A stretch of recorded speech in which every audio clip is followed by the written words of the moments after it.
Thank you, Julian, and thanks to Sam as well for an absolutely delightful kind of start of the day. As you say, there will be a bit of a competition today among the regions of the world, but we definitely couldn't agree more that Asia Pacific is a core market for our members, and we see increasing interest in the market, which of course is also due to all this great trade policy work that has been going on. So thank you very much, Sam, again from me. For our panel this morning, we will be focusing on Australia, New Zealand, and Singapore. We will have a Japan CPTPP panel later on, which will be the second panel of the day. So no worries, there will be a focus on Japan and CEPA as well.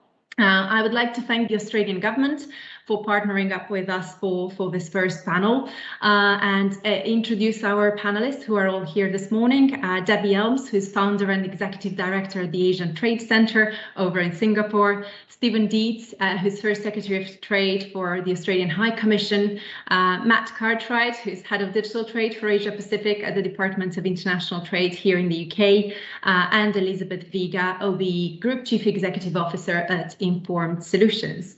Welcome, everyone. I'm very much looking forward to what promises to be a very exciting conversation to start our day this morning. So I will probably just start with Debbie, if that's okay. For those of us working in digital trade, Australia, Singapore, and New Zealand are widely seen as the front runners in modern digital trade policy. The commissioner mentioned earlier DEPA and DEA. We always mention them as the gold standard in digital trade policy. So what's the recipe for success, Debbie? I think it's a couple of things. I think one is that you have countries that are interested in promoting digital trade. They have digital companies themselves, but they also foster and facilitate a huge range of competitors in the digital trade space as well. So they are both champions of their own efforts, but they also support the efforts of others in a really broad-minded way, which I think is very helpful. That's combined with governments that are enthusiastic about shaping the new rules for the future economy. And for Australia, New Zealand, and Singapore, all three recognize that the digital economy is about to become the economy. And so if you don't get the digital trade rules right, then you create challenges for economic activity of all sorts, because ultimately digital trade is not just about facilitating tech companies. It's about facilitating all kinds of companies and citizens to participate in economic activities. And I think if you look at New Zealand, Australia, and Singapore in particular, what have they done well? They are very connected to the global economy, have been for some time, have been strong supporters of rules that help facilitate economic interactions. Most of that activity for the three of them has taken place up until now at the global level, where all three are actually quite important players as well in global trade discussions, including on digital activities. But they've also recognized that having other digital-only agreements is a good way to push this forward while we wait for the global system to catch up and to agree on a set of broad-based principles. It makes sense to try to come up with alternative models. And I think what's been interesting about these three countries in particular is that they've got several different approaches in play. Not only are all three members of the CPTPP, which we mentioned, they're all active in the WTO Geneva global discussions, but they also have several different approaches to digital, including the DEPA, which brings together Singapore and New Zealand with Chile to talk about a modular approach, and the DEA, first signed between Singapore and Australia, which says, let's build out the digital elements of an existing free trade agreement that we had in place and see if we can't push forward some of those modules first surfaced in DEPA and put them into more detail, give them more flavor, more context, and then try to replicate that kind of model with others like the UK. So I think that's what makes them interesting. They have competitor firms, but they also have a supportive government, and they recognize the importance of the digital economy for the future. Thank you so much, Debbie. I think we can add definitely one extra government that's enthusiastic about building rules for the digital economy. So we'll turn to Matt in a minute, but I definitely want to go over to Stephen now, because obviously Australia has, as Debbie mentioned, this DEA agreement with Singapore. We found that particularly interesting because of the memoranda of understanding that accompany the agreement, that allow it to kind of keep going with the times in a way and be a bit of a living trade agreement, if that's possible. So it would be very interesting to hear from you. What are some of the Australian government priorities in like digital trade policy more broadly? I know we are imminently about to get a UK-Australia trade deal, which hopefully will have a very advanced digital and data provisions as well. But yeah, would be very keen to hear from you on Australian priorities in this space. So Stephen, over to you. Sure. Thanks, Sabine, and thanks so much for the invitation to be on this panel. I think Debbie touched on a lot of the issues that are in my notes as well to mention from Australia's perspective. I mean, I suppose the starting point before we circle back around to digital provisions in free trade agreements is to look at it from the slightly more holistic perspective. And from Australia's perspective in digital trade, there's 5 key elements in play. There's most importantly, really, the domestic policy settings that enable companies to engage in digital trade. And Australia recently launched a digital economy strategy with that in mind. More generally, there's the international fora that we engage in the G20 and APEC and the WTO and the OECD on digital issues. There's kind of concrete support to businesses in the Australian economy to actually support engagement in a more targeted way. In particular, that's important for SMEs, and capacity building with our development partners as well, to ensure that those in our region, and particularly in the Asia Pacific, are able to integrate into this economy. And then finally, of course, there's the exciting area of digital trade policy rules in the FTA and more targeted agreement space. And here it's interesting. It's a very quickly evolving policy space, and so from Australia's perspective, we feel that it's extremely important to be establishing rules to facilitate this kind of digital trade. It can be difficult to agree on the types of rules that we need in the future, and so it's always a balance of maintaining the appropriate amount of policy space for governments to continue to regulate, and then in those areas that we choose to engage in rulemaking, to use those rules that really stand the test of time, and will facilitate and kind of predict how digital trade policies and technologies will evolve. Extremely difficult balance, but it's one of the reasons why, and I think Debbie touched on this as well, it's important that countries that are forward-leaning in this space are engaged actively to try and identify the ways in which these policies can be shaped, and these trade rules can be shaped so that those can, also be adopted by our partners as they also enter this space and overall move in a positive direction. So coming to your core question, Sabina, about in terms of our key priorities on the rules, I think there's 4 I would mention generally, and maybe we can get more into these in the discussion. The first is in trade facilitative rules and commitments on accepting electronic documents, prohibitions on not charging customs and duties, that sort of thing.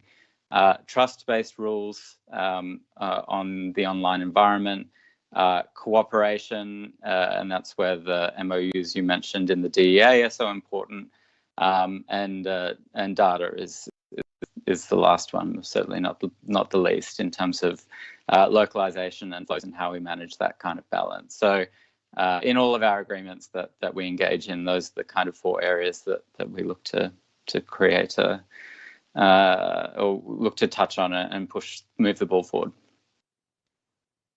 Thank you, Stephen. And I've made notes of all of that because it is getting the recipe right between policy and export promotion. And one of the things you mentioned really struck a chord, because you mentioned the links between trade and development, and that's something we very much highlight as well in our report that we'll be launching later today.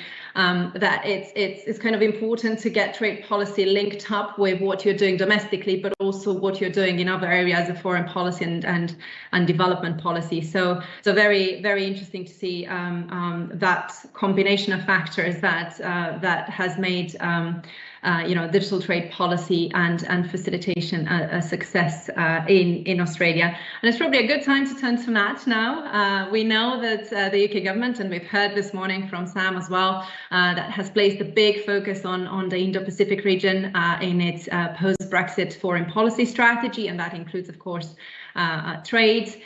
We do have ongoing negotiations with Australia and New Zealand, and soon to start negotiations on a digital-only trade agreement with Singapore. So a very exciting kind of digital trade policy space that's being developed also in the UK, looking at the Indo-Pacific in particular. So what can we expect from the UK in this discussion, and how important is the region in UK's kind of broader global Britain agenda? Thank you very much, Sabina. Yes, absolutely. And I won't try and compete with Sam on banging the drum for the importance of this region. It's made very, very clear in the government's integrated review, which was published, I believe it was earlier this year or late last year, and outlines our foreign policy goals in more detail. This is a region which has half the world's people. It has 40% of global GDP, and many of the fastest growing economies in the world. And how that links to digital trade? Well, it's also leading in adopting digital and tech innovation and standards. So how are we translating this into our trade policy? Well, I think sort of helpfully, if you look at the sort of swathe of agreements we're either negotiating at the moment or have already agreed, this is a region which is a heavy area of focus. We've rolled over agreements with a number of countries such as Korea, Vietnam, the Singapore FTA. Our first new agreement with Japan, no spoilers on that one, so I won't go into too much detail given the session later. But we're also, as you say, negotiating new agreements now with Australia and New Zealand, which will shortly be launching, hopefully, the Singapore DEA negotiations there. And as has been announced, we're also looking into beginning negotiations with India. So it's a large number of agreements in the region, and hopefully shows the prioritization we're putting on the region in our trade policy. So, to give a little bit of an update on the Australia and New Zealand agreements first, as Stephen mentioned, we're making very good progress on the Australia agreement. It's no secret that that's moving towards what we hope will be the final stages of those negotiations, with an aim to reach an agreement in principle in the next sort of month or so. And similarly with New Zealand, we've had some very productive discussions, including on the digital trade side and on the telecom side, which is of course an important sort of facilitator for digital trade. And we've had 4 successful rounds now there, and those agreements are sort of proceeding at a good pace too. In terms of what to expect from those agreements, I suppose helpfully, given the stage of negotiations we're in, I'm not going to say anything too different from Stephen. I think if I did, we'd probably have more worries. But yeah, absolutely, we are looking to open digital markets and lock in existing openness in digital markets. I think it's a key factor, especially when you're talking about negotiations with like-minded partners to the UK, like Australia and New Zealand. We have good open markets and existing trading relationships in the digital space already. What we don't want to do is move backwards, and so that's a kind of key priority of our negotiations there. We've been very vocal about the importance of facilitating data flows, whilst of course ensuring any flow of data is underpinned by strong data protection frameworks. And we believe certainly there's a role for trade provisions in achieving that objective. Measures related to trade facilitation, as Stephen said, things like e-signatures and e-authentication, very, very important to sort of reducing the costs of trade and ensuring sort of digital tools are helpful, if you like, not just for traditional tech and digital companies. These are methods of trading that are vastly important to all sectors. Safeguarding businesses and consumers.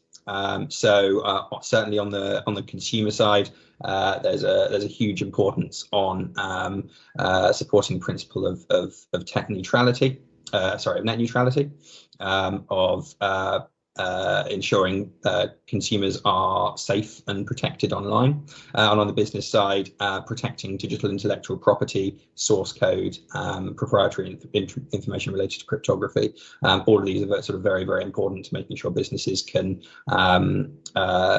still sort of profit and thrive when operating in other markets too. And as a subject which we'll talk about more in the Singapore context, cooperation. It's obviously very key to point out that the UK doesn't view sort of signing off on digital chapters of trade agreements or digital trade agreements as sort of the end of the process. It's the beginning of the relationship, and it's a way of framing the future relationship. And that's something particularly important in the digital space, where kind of questions about how do you regulate new sort of technologies. How do you overcome the challenges that inevitably arise as new technologies enter into force and into the market? It's important that is a long-term relationship. And then the final point on the launching of the Singapore DEA.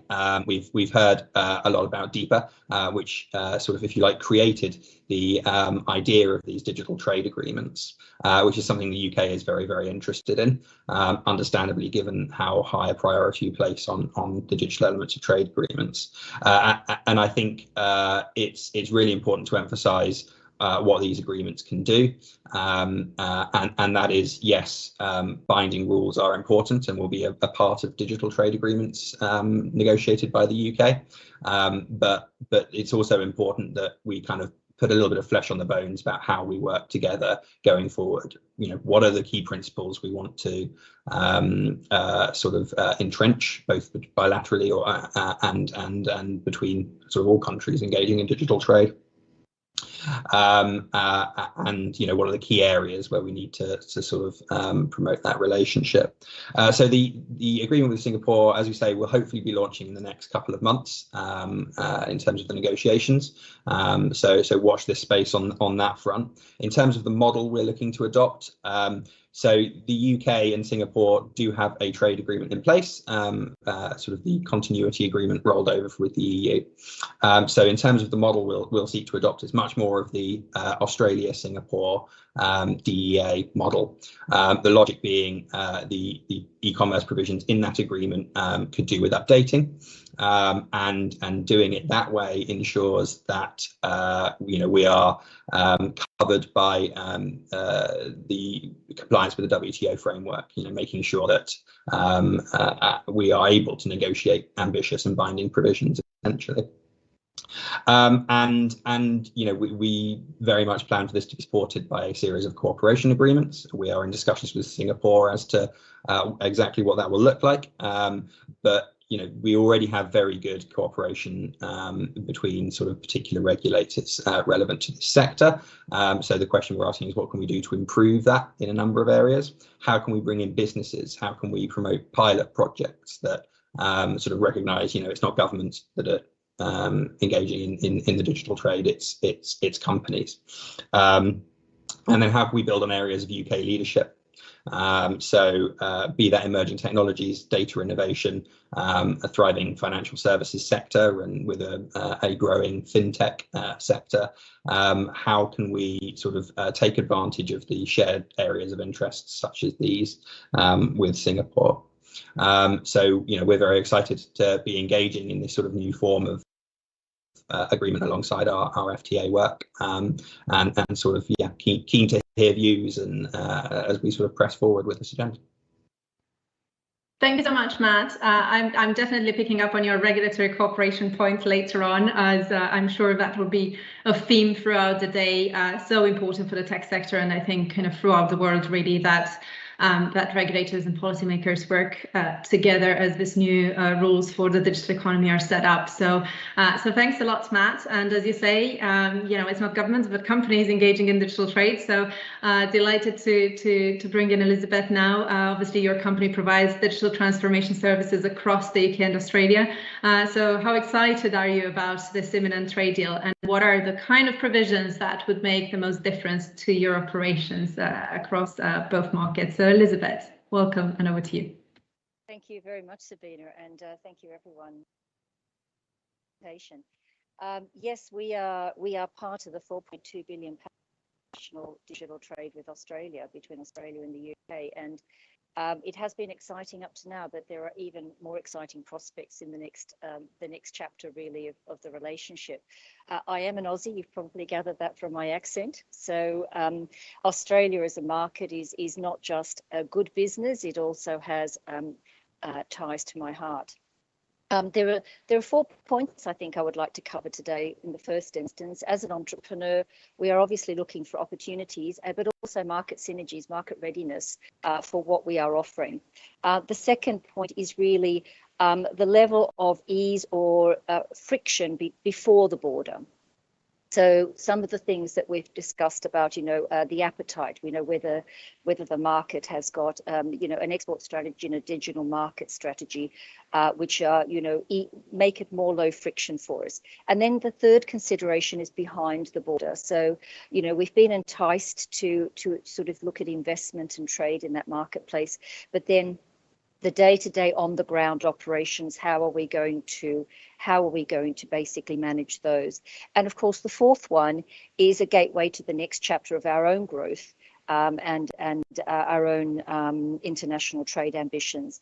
And speaking with as regards the Australia-UK FTA, that is a particularly exciting next step for us because the business that we've been doing in Australia has been very successful for us. Going into the before the border, Australia is very welcoming of innovation. It has an appetite and it has significant problems to solve, which our company specialises in. So I should very briefly introduce what we do. Our specialism is the heavy lifting end of digital. So we work in emergency preparedness and response, in emergency services, and in energy, for example. We work in everything from nuclear all the way to policing and fire and rescue services in the UK. And we have national platforms. We work at scale. We're working very secure and very resilient services. And so we really do believe there are opportunities in the Australian and Asia Pacific market for what we do. We also work in sustainable land asset management, and that is a great story of collaboration between the UK and Australia, which Sabina, if we have time, I can go through it very, very briefly, because it's about collaboration. And I think that is before the border. So I can go through some of those. First and foremost, are we going to be able to move key people around to be able to scale up our business and also to be able to upskill both directions the staff that we have, because good international trade on the digital economy level is about learning from each other. It's not about just putting, goods into a container ship and shipping them physically across the world. It is about the things that we can learn together and how that creates a virtuous cycle of value creation. And certainly that's our strategy for international trade. Also, it's about, the level of friction or regulation, how difficult about investment. And scaling up. And we're very excited about the SME chapter because that makes the markets more accessible to companies that don't have to be global multinationals. And I think that supports the economic development nations of both nations, really. And I'm very excited about that very forward-looking chapter. Also, there is the appetite to harmonise rules of law. And of course, Commonwealth countries already have that common heritage, language, culture, and rule of law, which is easier, again, to operate within. And there's also established security and regulatory protocols, and the greater harmonisation and cooperation around that, again, will create a welcoming environment for small and medium-sized businesses to scale up and invest in their own future as well.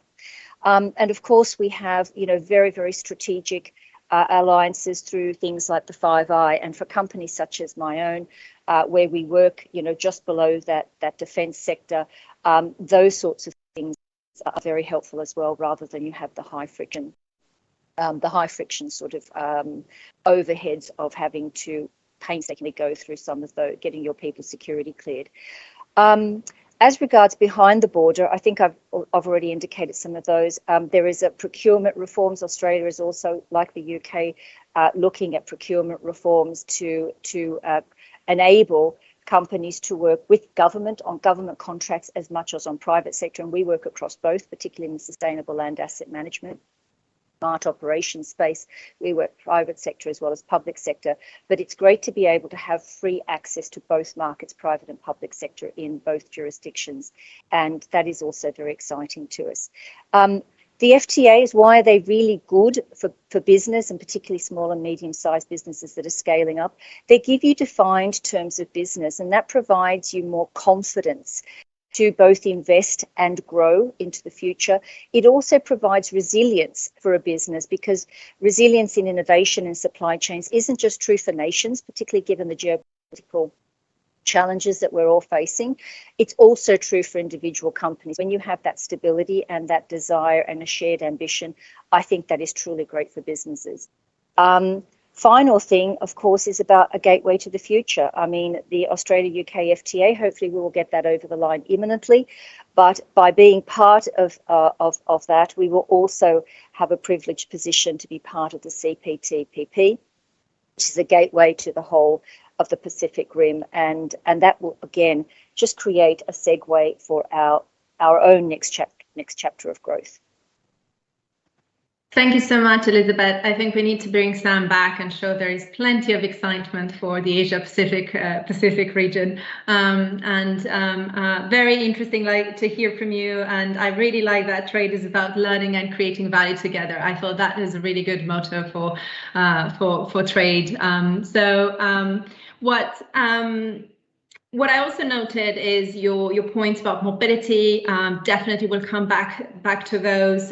Regulatory cooperation keeps coming up, and procurement, and that's also something that takes a big spot in our digital trade report later today, because we think, as you do, that kind of opening up markets at all levels, public procurement markets at all levels, is really important for kind of creating that proper trading relationship. So it's very good to hear all those points, Elizabeth, and thank you very much. I'd like to kind of flag to the audience that you can ask questions using Slido, so please do. I have an eye on it just here, so keep those questions coming in. One of the things I'd like to come back on, because we haven't really talked a lot about it, which is quite surprising for a digital trade panel. We didn't talk a lot about cross-border data flows. So I'd like to kind of come back to that core component of a digital trade chapter, whether is digital only agreements or a digital trade chapter in full trade agreements. And we obviously have globally two competing views of how to basically do that. So we've got the kind of European model of adequacy, and we've got the APAC CBPR rules. I managed to pronounce that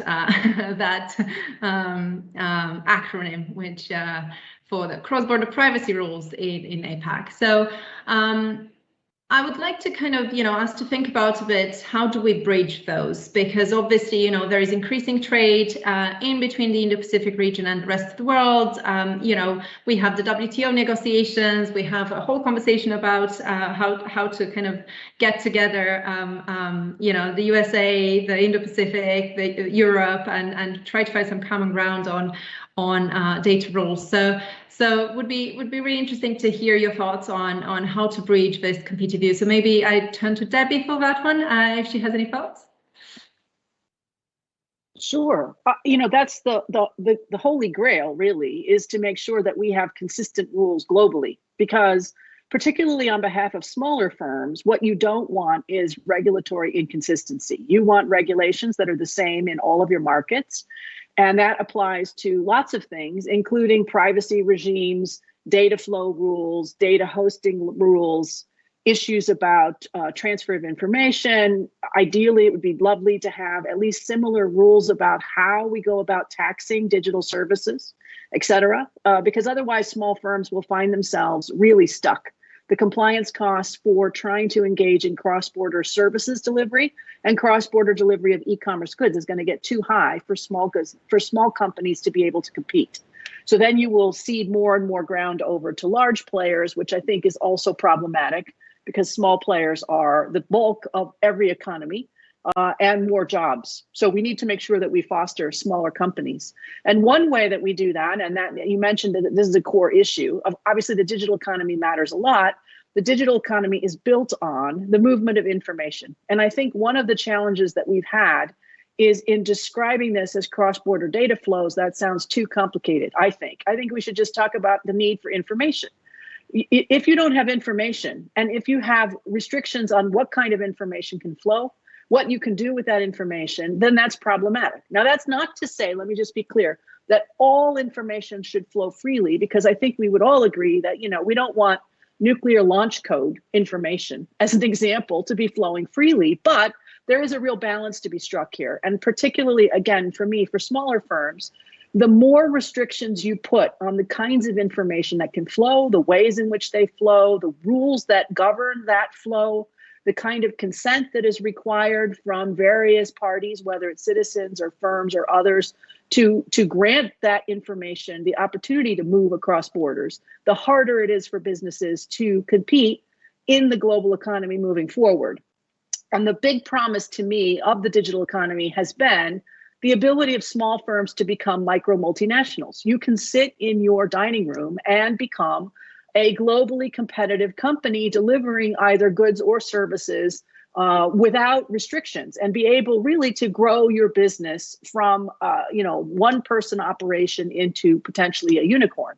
I think that's phenomenal. But part of that is predicated on the movement of information across borders. If I can't reach my customers, if I can't get information from my suppliers, if I can't get paid for my services, if I have such onerous tax requirements and remitting taxes and being registered in different jurisdictions for the purposes of paying tax, it becomes impossible for me to have that dream, to sit in my dining room and become globally competitive. So I think that the bedrock for that is allowing information to flow, and trying to make consistent rules around that is necessary and also challenging, because what we think should flow, we all agree nuclear launch codes should not go around the world freely, but then after that, then quickly our consensus around what kind of information is allowed to flow changes dramatically. And so one of the difficulties, and I'll just finish with this, one of the difficulties with creating alignment and interoperability between systems like a GDPR and a CBPR is, what are they asking you to do? And how can a company comply with two potentially different, they're not conflictual necessarily, but they're different rules around what kind of information can flow. And I will say that from some very painful experience trying to help ASEAN, Association of Southeast Asian Nations, come up with a way to be interoperable, ASEAN rules with especially CBPR, but also thinking about GDPR rules, this is hard. This is really very difficult to figure out what those rules should be. And it's one of the reasons why I think these digital economy agreements are useful, because they start to set some ground rules and some context. But the more conversations we have, the better. And crucially, things like this one that bring together governments and companies is vital. Because otherwise you leave government officials, and with all due respect to government officials, who are clueless about what it is that companies actually do to create rules and regulations that will govern the ability of firms to deliver the kinds of goods and services that they actually deliver today and that they might deliver in the future. So you have to have that public-private partnership, especially around the digital space, because otherwise you make data flow rules and others that sound great to bureaucrats, but actually are useless for companies, or the reverse. So you have to have that conversation between the two sides in order to create rules of the game that will continue to allow someone in their dining room to become the micro multinational. So let me stop there. Thanks.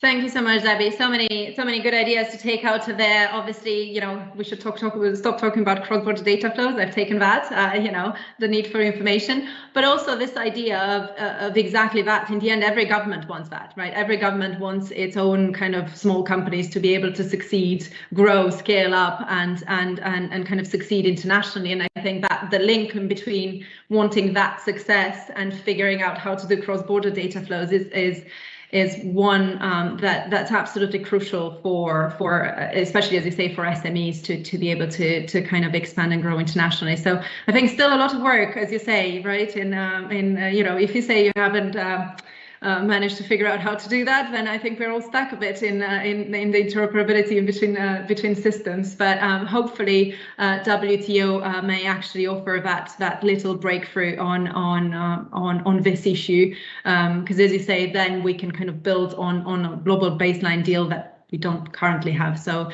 that would be a good move forward. So thanks a lot, Debbie.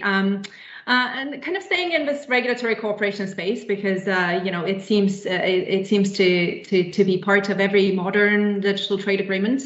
I'd like to maybe turn to Stephen, because obviously we have these provisions in a trade deal, and they're great, and they kind of call on parties to kind of work with each other when they develop new regulation for the digital economy, and that's all very welcome, and we think it's absolutely crucial for exactly what Debbie was talking about, for that international expansion of SMEs. But how does that actually work in practice? Because you've had a little bit more experience than us in the UK, as we are trying to kind of do that with Japan now after the signature of CEPA. So how does that actually work in practice? How do you actually work with your trade partners when it comes to regulatory cooperation? Yeah, thanks. So it is a really interesting question, and one where there's increasing focus as we continue to move into this very fast-moving space where the rules can set the groundwork, but then you really want to continue it to take it further. So I mean, we really consider, and I'll give the same caveat as Matt, that I'm talking more generally in terms of FTAs as opposed to our specific bilateral, where we can't go into too much detail for obvious reasons. But no, we absolutely consider that effective regulatory cooperation is one of the key value adds in our digital agreements. And to give our Australia-Singapore DEA as a specific example, I mean, regulatory cooperation on emerging digital economy issues was implemented through these relevant provisions and the supplementing MOUs, which really are aimed at creating agency-to-agency dialogues that will create the platform for taking this forward. We've had a huge high level of interest shown by industry in participating in these dialogues. And to give you, one example of work that's underway through the Trade Facilitation MOU in the DEA, which is being led by Australia's and Singapore's customs agencies, the Australian Border Force and the Singapore Customs and Singapore Infocom Media Development Authority. So a trial was launched last year to test digital verification systems using blockchain technology. The trial utilizes both our intergovernmental ledger and the Singaporean Trade Trust for secure digital exchange of trade documents. Business and regulators give feedback on the experience of verifying certificates of origin with the two systems, and the aim of reducing administrative costs and increasing efficiency.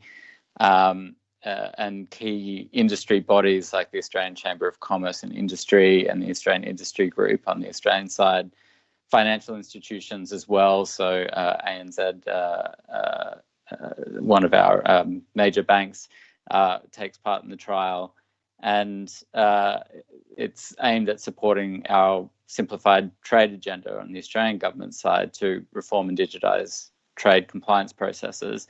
So that it's a bit of detail, but gives you a kind of snapshot of one way in which where you have each of these MOUs setting up a forum for increased engagement, then it's taken forward in a very concrete and practical level to try and identify where real kind of cost savings or efficiencies or administrative advancements can be identified, and it's importantly, I think, taken forward through the agencies who are really the experts in this field. It's not as we experience in the trade negotiations themselves, the trade officials relying on the expertise of these agencies. It's the agencies themselves that are carrying this work forward into the future, constantly evolving to the needs and the technologies that are available. So hugely exciting space to be working in, I think.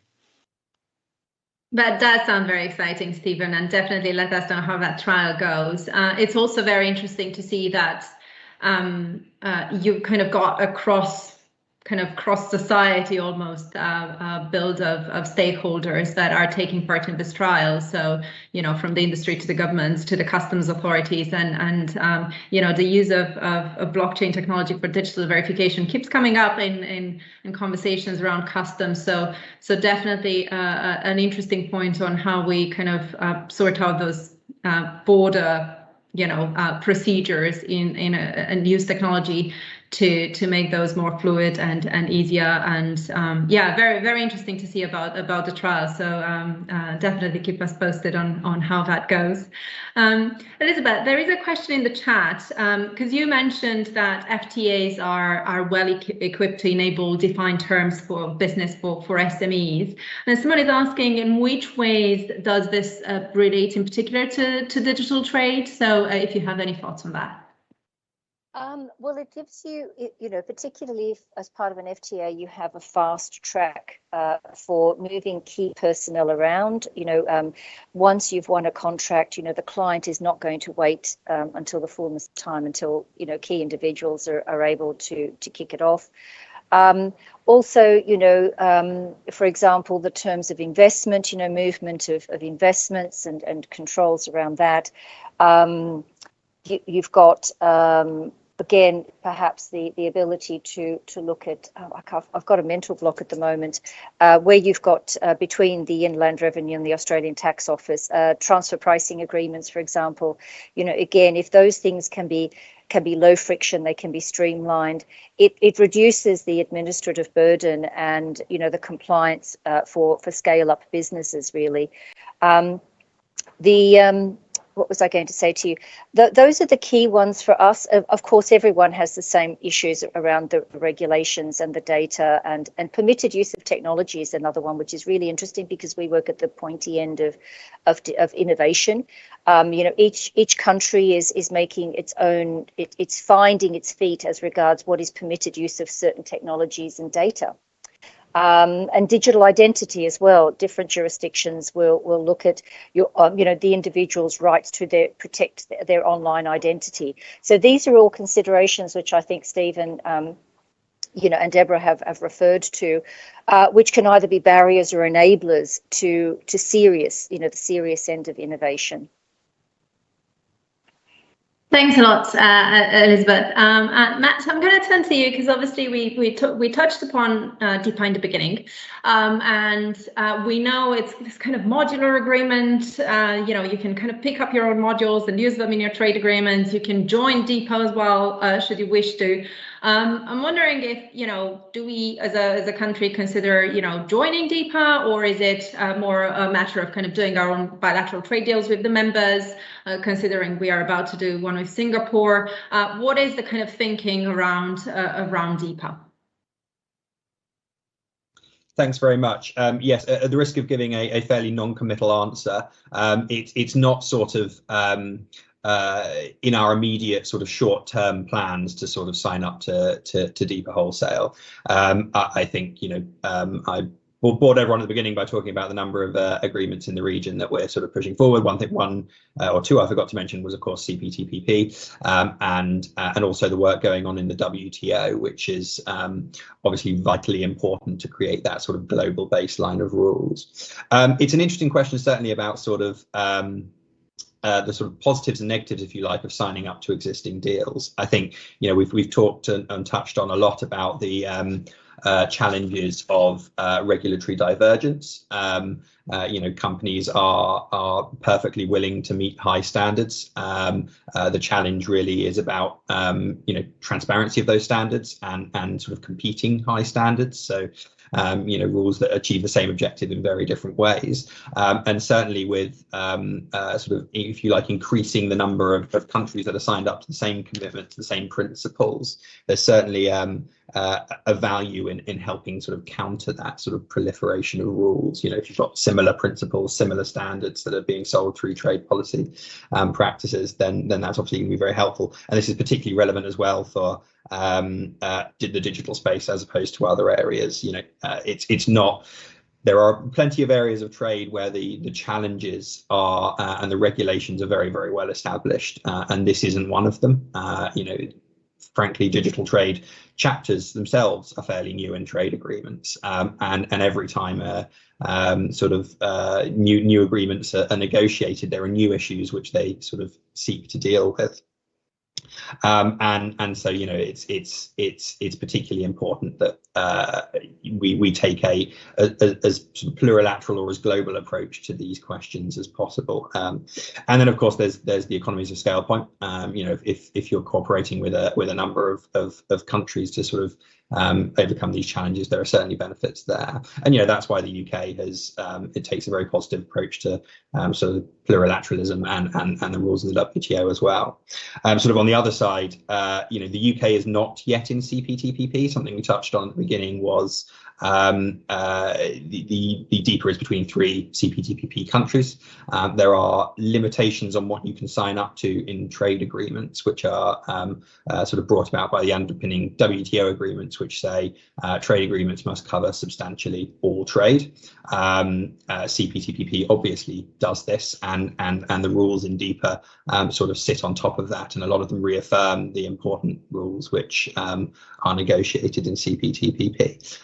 Obviously, the UK has been very public about its intention to join that agreement, so that's something which could obviously change in the future.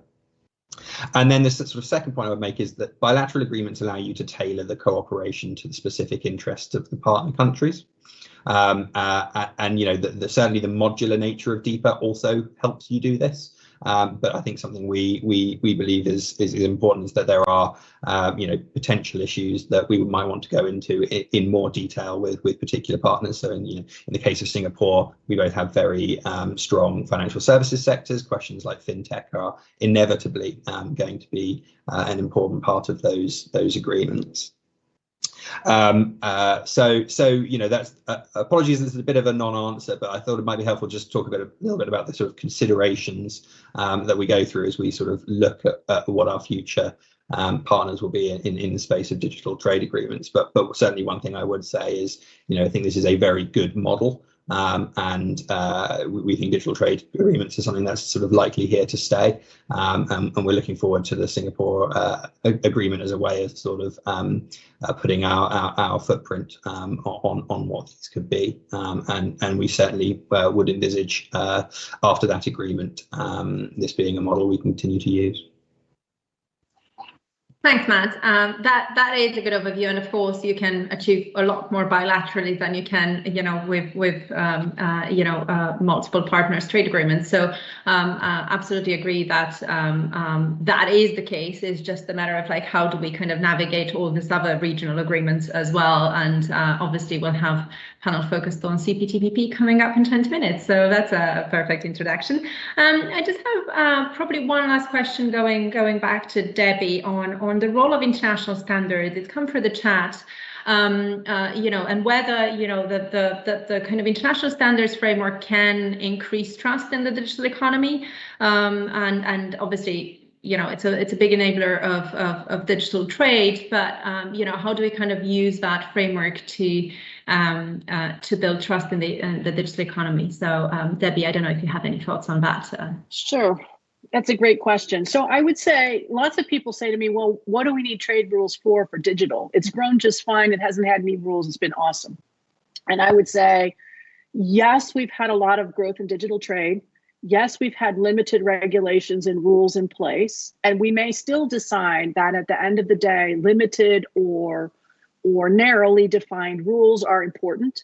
But for companies, actually having no rules is very stressful because you have no idea as a firm what you might have to adjust to at any given moment. And one of the things that we're seeing certainly here in Asia is very rapidly evolving regulatory and legal landscape that relates to digital trade. So that is a problem for firms. So no rules is not great, but rapidly changing rules is also bad. So what are you looking for? You're looking for some set of consistent rules, consistent regulations, ideally with as many governments as possible so that you know when you engage in digital trade where you're not worried about borders so much, you can just trade and the rules will be the same. That means that you would prefer to have consistency at the global level wherever you can.